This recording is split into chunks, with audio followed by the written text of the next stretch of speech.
Hi, everybody, and welcome to our story in lines of code, building OfficeSpace Assets with AI in heart. I'm Heather Larrabee, Chief Marketing Officer, and I have been waiting for today to talk to three incredible human beings. I have my Kleenex out. I probably am going to cry at different points in this session.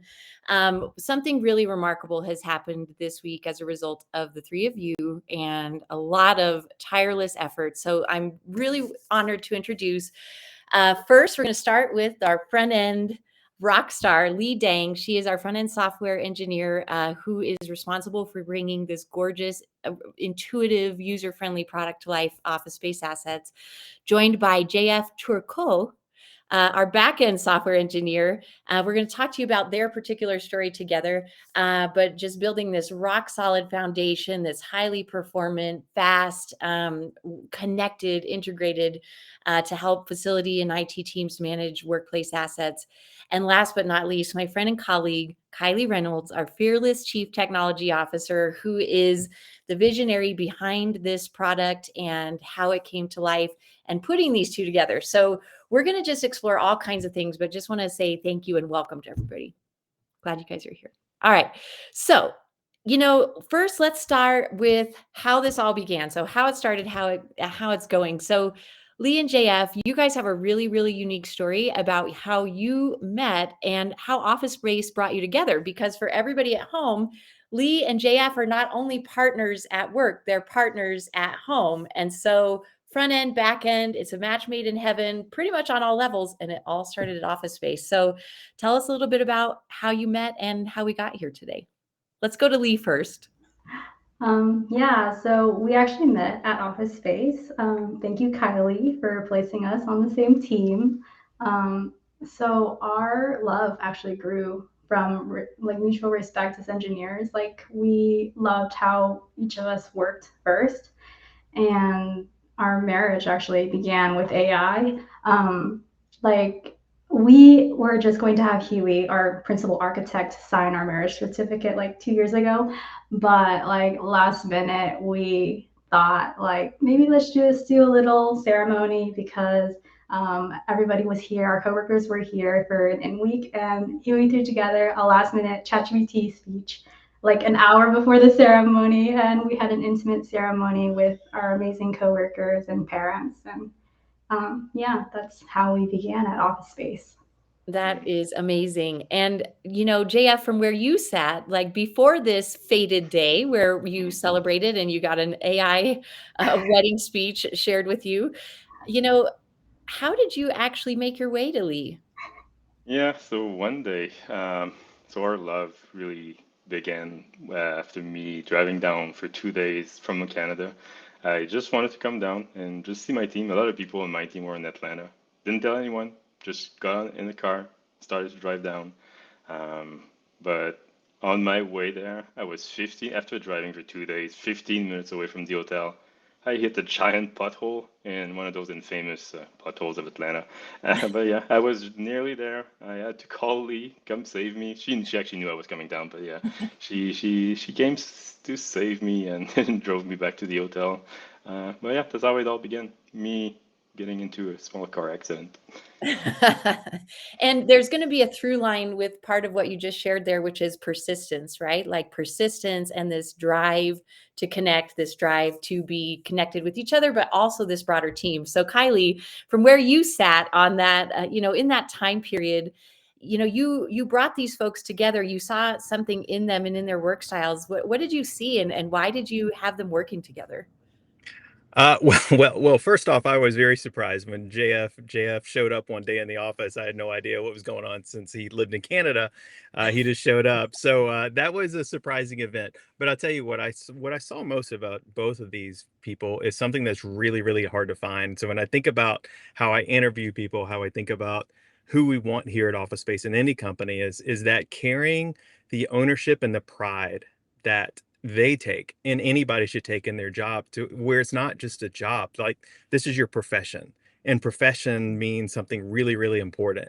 And I saw something in them that they treated this as something they really cared about and they took so much pride in, And those are the people that you want at a company. And I saw that in both of these two. So as I go through like these big new projects and I go through kind of the Rolodex of great developers that we have at this company, who are the people that we think can drive a project like this from beginning to end and really put in the time and effort and care about it. And I couldn't think of any two people that were better than what these two have shown up since day one when they walked in the door. I love it. And something that I think connects all three of you is that you each have an entrepreneurial background. And so when I hear what you're saying, Kylie, I think that sense of ownership that is intrinsic to who each of you are. But could you maybe share just quickly your own thoughts? We'll start with JF. What business did you try to create, and how do you think you bring that entrepreneurialism into what you do at OfficeSpace? And I'd love to hear Lee and Kylie, your take on that too. Yeah, before OfficeSpace, I actually started two different startups over the years. The first one was a marketplace. We had a marketplace where people could just buy, sell, and swap services or goods. It was doing well, but then Facebook Marketplace happened and they kind of destroyed us, and we had to pivot to something else. It became a social app for geeks. So basically a Comic Con in your pocket. Uh-huh. So that's what it was. Then something else happened was COVID, and we were raising more money to for that app. It was doing great. We had a lot of people using it, but yeah, COVID happened.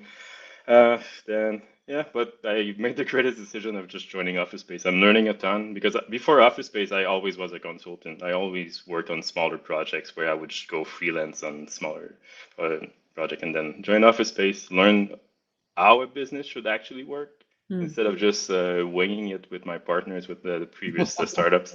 Yeah, no, I learned a lot and really happy to be here. Awesome. And Lee, what about you? What, you have had a business also? Yeah, at some point I thought it was a good idea to start up a store. So I ended up opening like a Korean corn dog stand in a mall. And yeah, I decided to let that business go because I like I transitioned to a place where I felt like I should just focus on the career that I chose and what I do best, what I love the most, instead of trying to do all the things in life. And like I was doing real estate too. But yeah, I bring a lot of that personal experience into what we built here, and I want to show that. And before we go to Kylie, something else is really, I think, special about your journey, Lee, is that, you have this passion for design, for user experience, for, creating things that are beautiful, elegant, intuitive.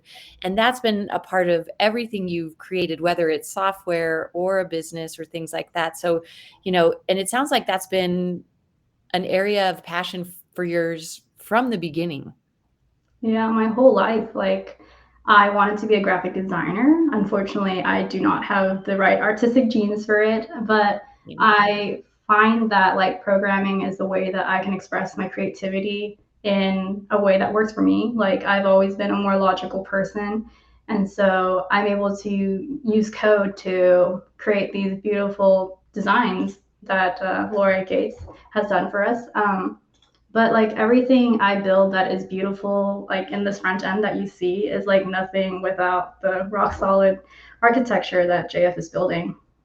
And we're going to come back to that and kind of this really powerful dynamic duo that you all are in this force, for just innovation. Kylie, you were also an entrepreneur. So, how does that kind of shape, what did you do? And then how does that shape the way you lead teams at OfficeSpace? Yeah, I think there's something really special in starting your own business and having a startup mentality, right? You get out of that business what you put into that business. So when you work for someone else or another company and that's all you've ever known, you don't have that built-in ownership that you're going to have as a startup because your survival, very much depends on you doing that work and you being the sole person and then building it from scratch. And I'd say I did that in the early 2000s. Like I had a business, I had a software company for a few years, and the issue recession in 2008 took me out and put me back. But what it taught me was to really take that ownership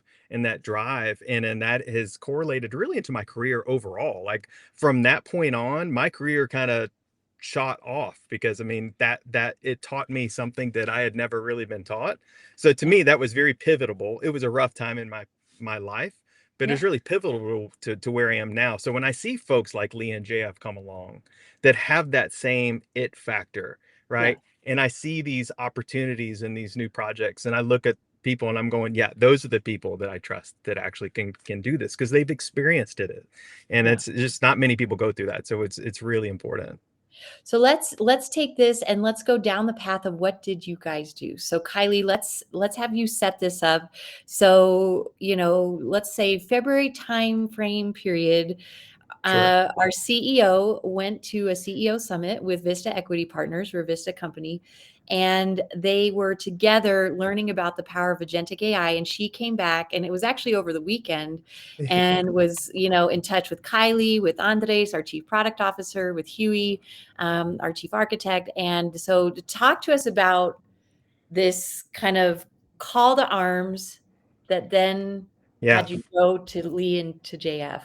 Yeah, I mean it's actually a pretty fun story, and it's something that actually started prior to that. About a year and a half ago, we started pushing really hard into AI and every which way we can. And I've always found it very interesting myself. That's like my things I do on the weekend is just to learn and push and like how can we be better? And then trying to, get the rest of our teams to do that, and not just our engineering teams, but our company. And so it's always been a big push for us. So fast forward to February, Super Bowl weekend, Aaron, our CEO, starts sending me text messages and calling me and that sort of thing because really agentic AI is really starting to pop off from being able to code and what people can bring to the market. And she's obviously pushing and getting my mind going. And then I'm talking to Andres, our CPO, and we're going, yeah. Let me think about this. And like, this is probably 48 hours straight of us just talking, just being so excited about this. So myself, our principal architect, Huey, and our director of engineering, Mitra, all started to look at tools, and we kind of fell upon Cursor, and we said, okay, listen, for the next 24 hours, let's just go build something. Let's just see what's even possible with this.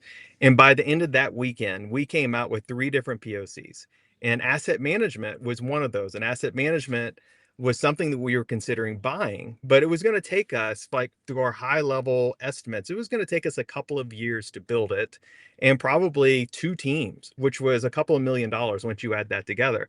What Huey did was he took the high level requirements that we had and then spent the weekend and built a fully stood up POC. And when that happened, our eyes kind of lit up and the light bulbs went off. And we said, you know what? Why are we even considering buying this? I think we can build this. And not only do I think we can build it, I think we can build it very quick. So we as a company kind of took that step, and we showed that to our board, and everybody was on board to giving it a shot. And we put some crazy audacious goal in front of us. So we said, you know what, we're going to do it in 3 months.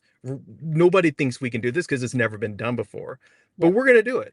And then we said, I feel very confident that we can build that. Then I started to look at, okay, who, because it can't be me, right? I would love it to be, but it can't be me. So I need 2 people that I really trust. And that enters the conversation of like, who do we have? And JF and Lee both being experts on both sides, front end and back end. It was like this perfect combination of 2 people that had startup history, that has been through those battles, to be able to say, look, this is a huge game changing, career changing opportunity for you all. And I had a lot of belief in them from day one. And honestly, we didn't cut any scope. We spent 74 days hands on keyboard, didn't cut any scope whatsoever, and actually brought things in, and were able to deliver the thing that we thought was impossible. It's absolutely stunning. So you guys started your build on April 11th, right? Is that marked on your calendars at home? And Yes. 74 days later, a world-class enterprise asset management solution was delivered by you to our clients, to the market. And so let's talk about that. So, you are using new tools. And Lee, you talked a little bit in other conversations we've had about how much you've seen these AI coding assistants and tools evolve. And so let's start there with, how did you begin to build this momentum, and what were some of the key things that you learned along the way? Yeah, like when all of this started, I didn't think it was like where AI is today. Like I never believed that it would get to this. Like we started out with GitHub Copilot, and in the early days of that, you could barely do anything with it. Like it just hallucinated and did things that you wouldn't really accept in like a production ready environment, right? But like fast forward 2 years, like you can do so much. Like we can build whole applications with it, and it's really mind blowing. Like I don't even know how to describe what I'm feeling about what we did, and yeah. And, JF, you have commented, to our teams and both of you have that it also still requires immense subject matter expertise because, if you can't um, proofread the code, if you can't kind of direct the AI agents to work on your behalf in the way that you would want to, so that what we create for our users actually helps them accomplish their jobs to be done, then in the end, you might end up with something that, talk to us a little bit about how it's hard to maintain. It's hard to, like scope creep everything. Like, what did you learn and what's your philosophy as you kind of go forward from this moment?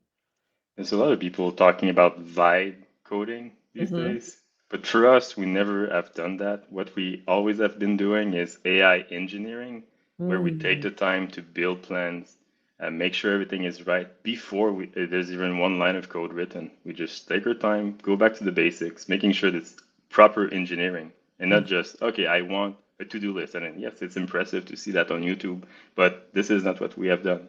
We built a real product with real architecture that have been thought of properly.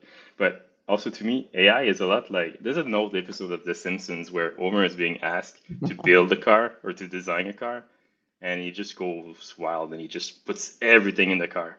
Yeah. But it looks also ridiculous because it has everything in the car. Right. AI does the exact same thing. It's also amazing. Like, there's something somewhere that, oh yeah, I didn't think about that. Thank you. You just saved me months because you just told me to do that. But also it tells me to do these hundreds of other things that we don't need right now. So my job is also making sure that we only pick up the good ideas, not overbuild, because everything that we build that we don't need, we also need to maintain as security risk because it's there, no one touches it, and reliability also because we don't need it, but it's still there. Something might touch it and it might crash the system. So my job as an engineer is to make sure that everything is well architected and that just keeping it focused on the goal. Absolutely. So I want to go, Lee, back to you and think about something that I know was really inspiring to you related, and I think it does connect to your desire to create with intention for your users. We've talked in other settings at OfficeSpace about how we completely transformed our early access program because as a result of how quickly you two were building, we were able to get real-time feedback from our early access advisors. So these are clients like Moderna and WWE and Brookfield and others who said, we would love to test this with you and give you our real-time feedback in the field. And as they saw how rapidly you were developing each week, they could, our office hours were jam-packed and they loved meeting with each other. They loved hearing the way other teams thought about your product and would use it. It actually kind of evolved their own business processes internally around asset management. And their eyes were just lighting up kind of session after session. But your eyes were lighting up, Lee, because you were able to get this feedback and then actually roll it into what you were building. So what was that like? It was incredible. Like I waited my whole career to do this. Like I left IBM to be closer to the clients. I want to hear what they say about what I build and to hear them on a weekly basis, like tell me like they don't like this or they would like to add more of this. And like me being able to actually do it and them see it next week is like unheard of. We have never had that fast iterations. It would be more of like, we'll build it and then maybe 5 months later we'll show it to them and finally get the feedback, and maybe like a month or two later we'll give them what they asked for.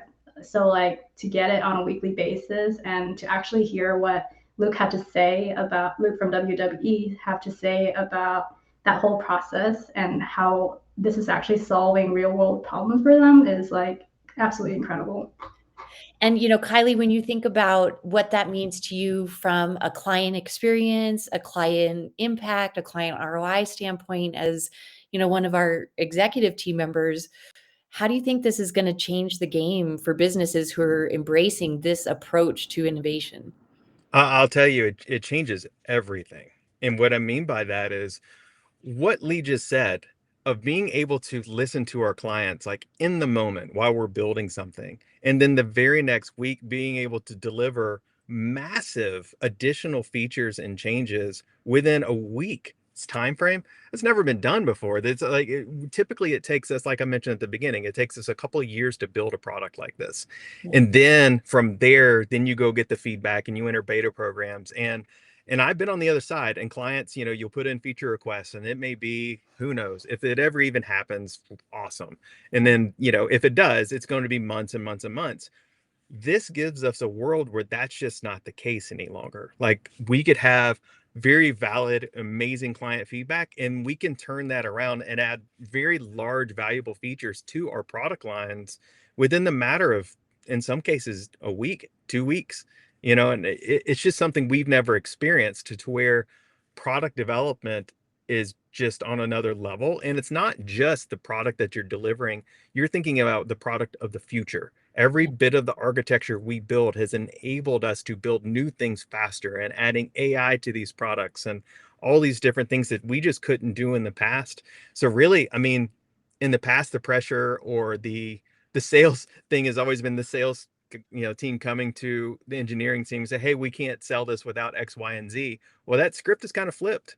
And it's really everybody else that has to keep up with how fast we can now build things. So like you said, if you're not using these tools and you're not becoming the Picassos with the brand new paintbrush that we now have, you're doing something wrong, and your clients will leave because they'll go somewhere that is using these things that can provide the value that they need. Even if we don't have something today, we can provide that something in the very, very near future. And most companies can't say that. Yeah.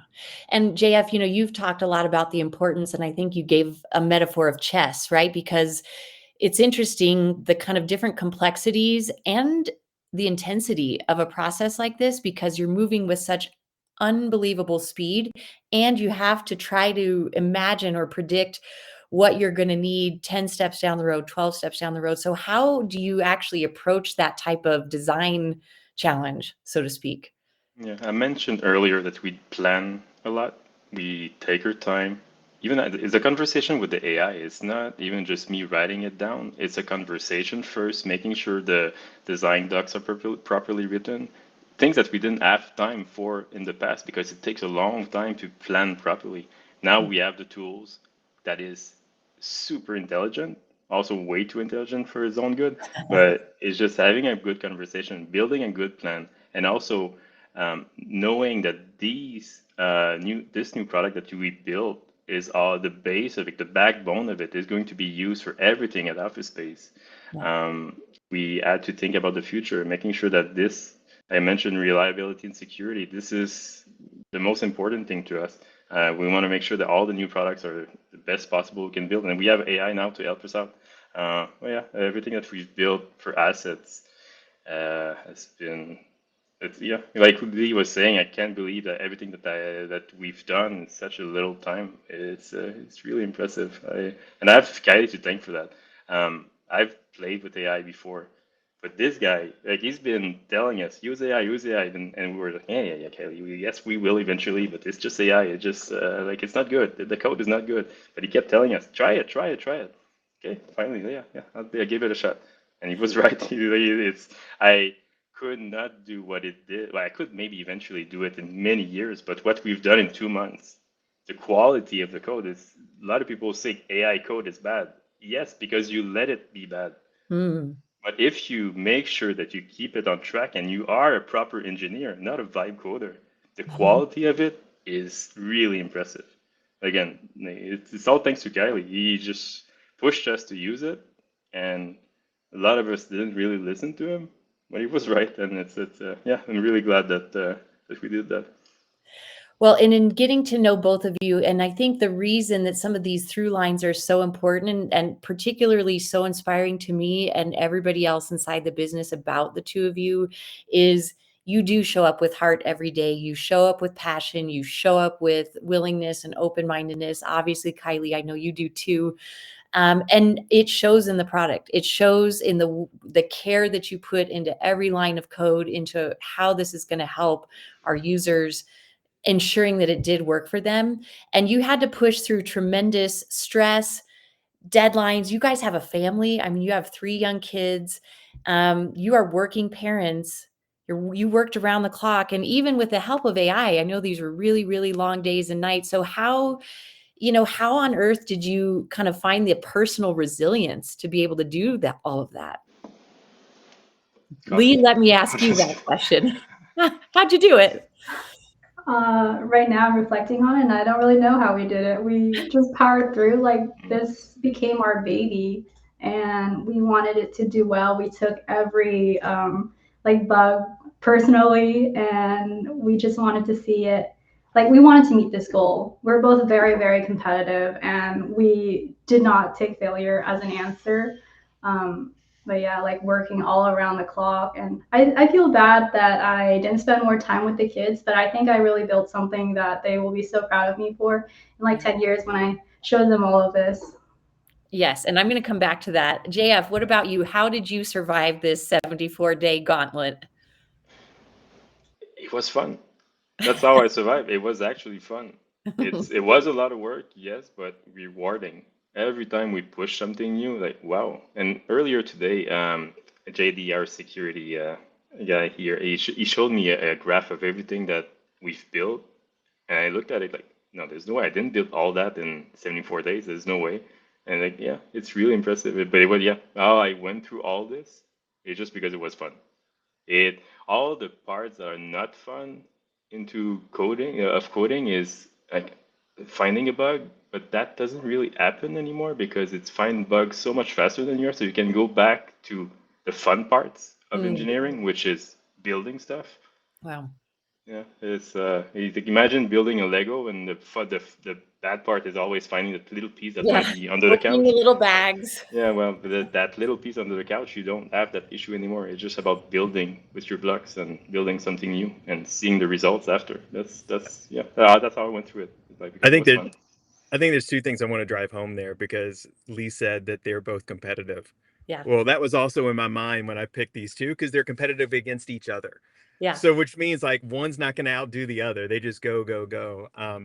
Which which is amazing for this. But what I want to drive home, like what JF just said, all of us in engineering got into engineering to be creative, Yeah. right? And a lot of companies turn to your kind of feature factories. It's one feature, it's a long slog, you're 6 to 9 months to build it, and then you're going on to the next feature.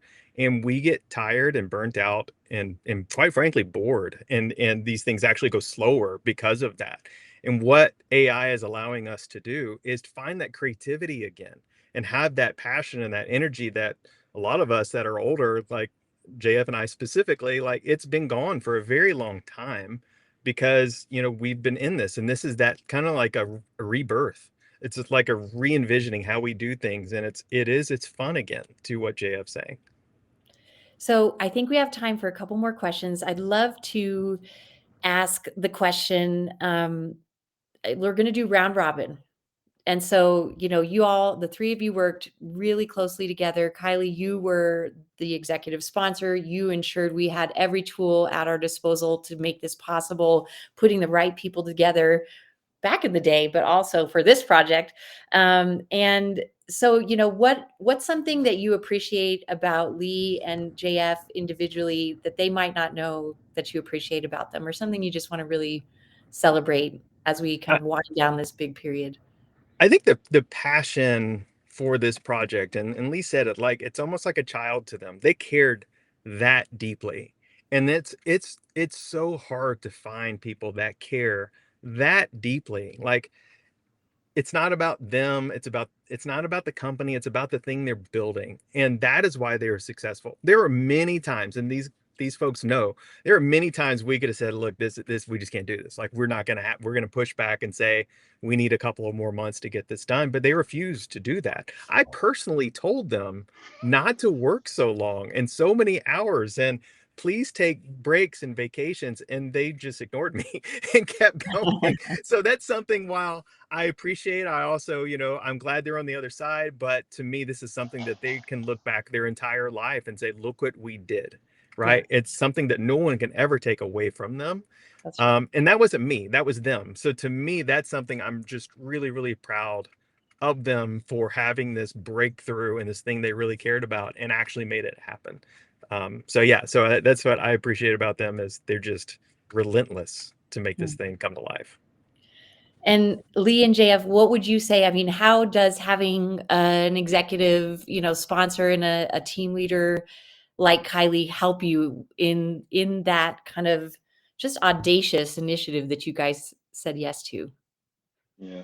What's been fun but also impressive about working with Kylie is that he didn't have to do a lot of things that he has done with us. He could have just managed the project from up above and tell us once in a while, oh, you should do that.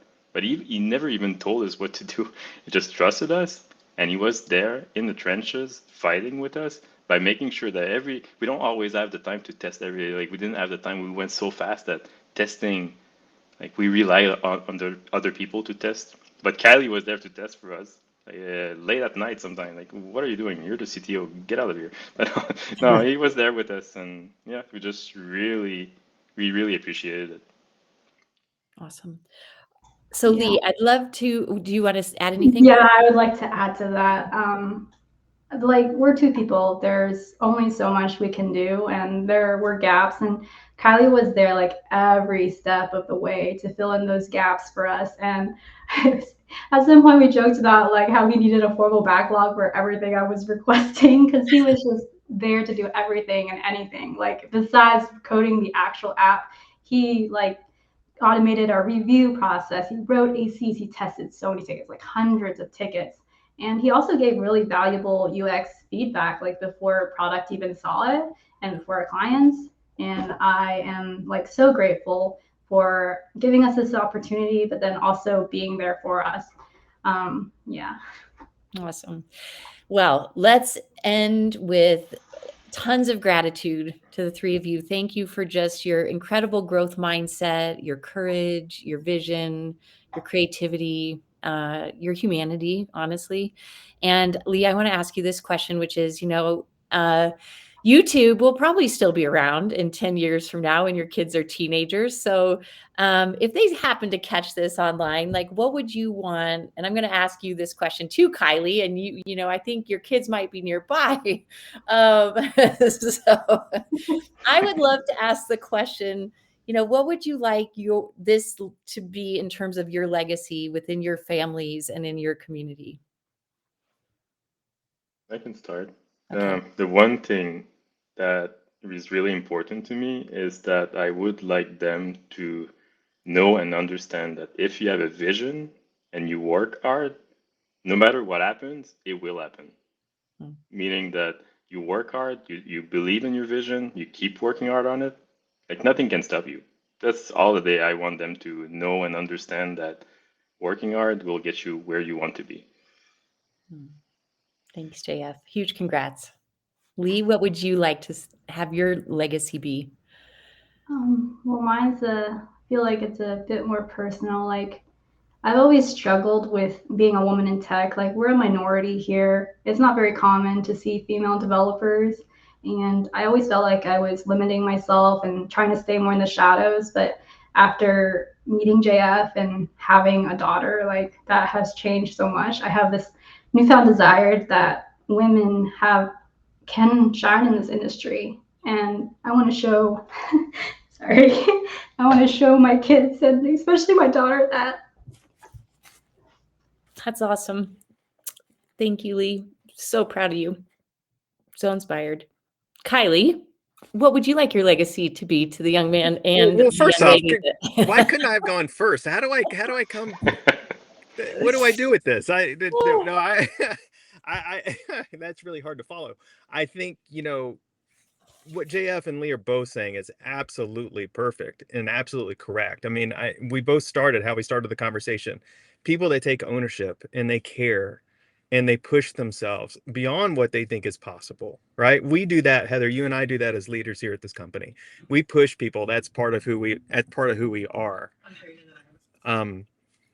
And I think there's the other thing that people tend to leave on the table too much is opportunity. When opportunity arises, what do? Do you take that opportunity, Eminem style? Like, do you take it? Do you seize it? Do you go? or do you let it pass? And I think that's something that if you don't take more opportunities, then you're never going to succeed no matter how hard you work. So sometimes you got to take a risk that you think is maybe unachievable, right? But even if you don't achieve that risk, you're going to come really close to the top of where you were. So constant pushing. Absolutely. Well, okay. What we would love to leave, because if you guys are like me watching out there, you want more time with Lee, with JF, with Kylie. So, Lee, you have kicked off a series of reflections on your LinkedIn. I saw it the other night, and I'm avidly tuned in. So, I want to invite you to kind of share what you're doing with this and what, when if you I don't know if you're on a schedule with it or whatever, but you're sharing what you learned through this process and your reflections. So we definitely want to tune into that. If you guys enjoyed this conversation, we'd love to have this crew back. But really, there's just so much wisdom that you have been really generous in sharing through your own experience. So thank you, and huge congrats to all of you. It's unbelievable. It's unprecedented what you've done. So Lee, where can we follow along and learn from your reflections and learn from you? Yeah, I would like to write a book one day actually, but I think I'm just gonna start with maybe like daily LinkedIn posts about my experiences, like throughout like these past 3 years that AI became a thing. And then like I want to teach that it's not vibe coding, but it's really putting your own engineering experience into building these products. Like we may not have written every line of code, but everything that was committed and pushed into this production environment is from us. Like we made it what it is. The words that come to mind are software with soul. So thank you for that. So proud of you all. Huge congrats. I hope that you're going to get some rest this weekend. And so we will be following along on your journey. And, thank you for reaching for the stars, and huge congrats. Thank you. Thank you. See you guys Thank soon. you, Heather. Bye. Bye.